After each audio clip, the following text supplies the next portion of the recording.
Assalamualaikum warahmatullahi wabarakatuh. Kami mahasiswa dari STEMIK Iksan Gorontalo Utara, jurusan Sistem Informasi. Video ini dibuat untuk menyelesaikan salah satu tugas kelompok di mata kuliah Algoritma dan Pemrograman 2 dengan dosen pengampu Bapak Supriyanto Rugio, SSI MKOM. Kami dari kelompok 4 terdiri dari 6 anggota yang masing-masing bekerja sama dalam memenuhi tugas ini. Berikut kami akan memperkenalkan nama. Dimulai dari saya, nama saya Hamdan Yamin. Perkenalkan, nama saya Muhammad Safilan Syakamoha.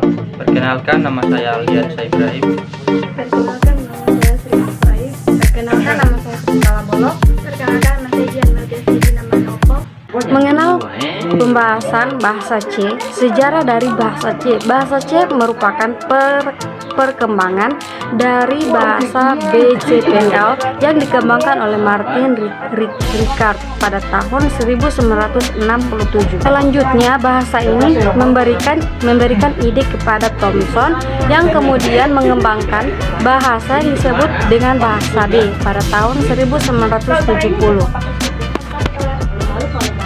Selanjutnya, bahasa ini memberikan ide kepada Thomson yang kemudian mengembangkan bahasa yang disebut dengan bahasa B pada tahun 1970. Perkembangan selanjutnya dari bahasa B adalah bahasa C oleh Dennis Ritchie sekitar tahun 1970-an di Bell Telephone Laboratorium INE. Bahasa C pertama kali digunakan di komputer digital Equipment Corporation DPD-11 yang menggunakan sistem operasi Unix, sehingga saat ini penggunaan bahasa C telah merata di seluruh dunia. Hampir semua perguruan tinggi di Indonesia menjadikan bahasa C sebagai salah satu mata kuliah wajib. Selain itu, banyak bahasa pemrograman populer seperti PHP dan Java menggunakan sintaks dasar yang mirip bahasa C. Oleh karena itu, kita juga sangat perlu mempelajarinya. Kelebihan bahasa C: yang pertama, bahasa C tersedia hampir di semua jenis komputer. Yang kedua, kode bahasa C sifatnya adalah portable dan fleksibel untuk semua jenis komputer. Yang ketiga, bahasa C hanya menyediakan sedikit kata-kata kunci, hanya terdapat 32 kata kunci. Yang berikutnya, proses eksekutable program bahasa C lebih cepat. Dukungan pustaka yang banyak. C adalah bahasa yang berstruktur.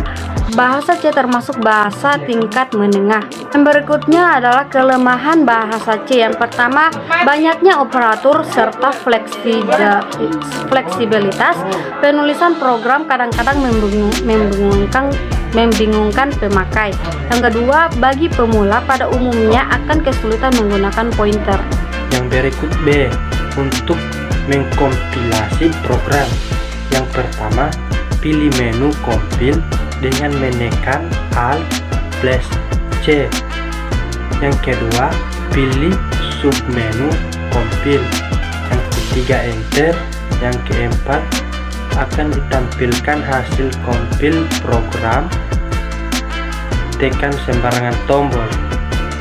Berikut C, untuk menjalankan program.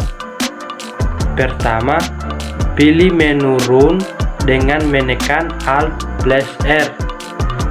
Yang kedua, pilih submenu run dengan tekan enter. Yang berikut D, menu-menu dalam Turbo C. File terdiri dari beberapa bagian. Yang pertama, new, untuk memulai program baru.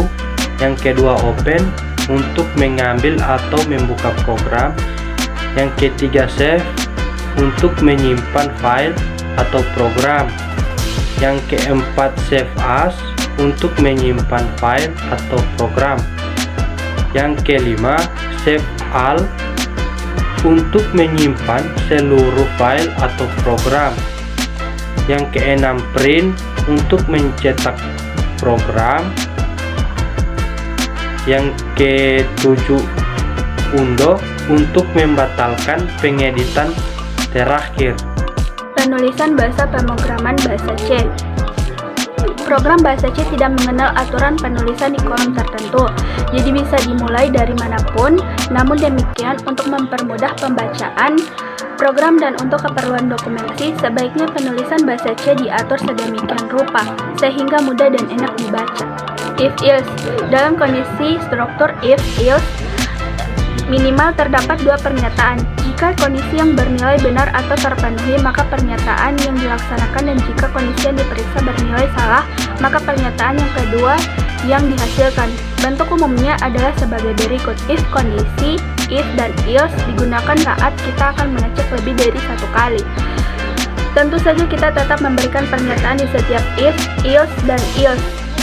Bentuk umumnya adalah sebagai berikut. Yang pertama, if kondisi buka kurung kawal. Yang kedua, pernyataan 1 buka kurung kawal. Yang ketiga, else buka kurung kawal. Yang keempat, pernyataan 2 tutup kurung kawal. If merupakan struktur pilihan yang terdiri ekspresi yang diikuti oleh salah satu lebih. Ekspresi selalu benar atau salah satu syarat terpilihnya. Suatu keputusan yang akan diambil, yang terpilih harus memenuhi persyaratan yang ditentukan berdasarkan kebutuhan. Struktur if dibentuk dari pernyataan if dan sering digunakan untuk menyeleksi suatu kondisi tunggal. Bila proses yang diseleksi terpenuhi atau bernilai benar, maka pertanyaan yang ada di dalam blok if akan diproses dan dikerjakan. Pembahasan LCF. Logika LCF disebut juga if bertingkat. Digunakan untuk menangani beberapa kondisi yang berbeda dalam satu rutin pengecekan.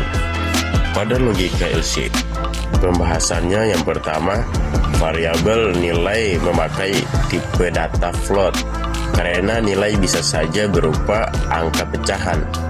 Yang kedua, if pertama menyatakan keadaan jika nilai yang diinput lebih besar dari 85, begitupun dengan if selanjutnya.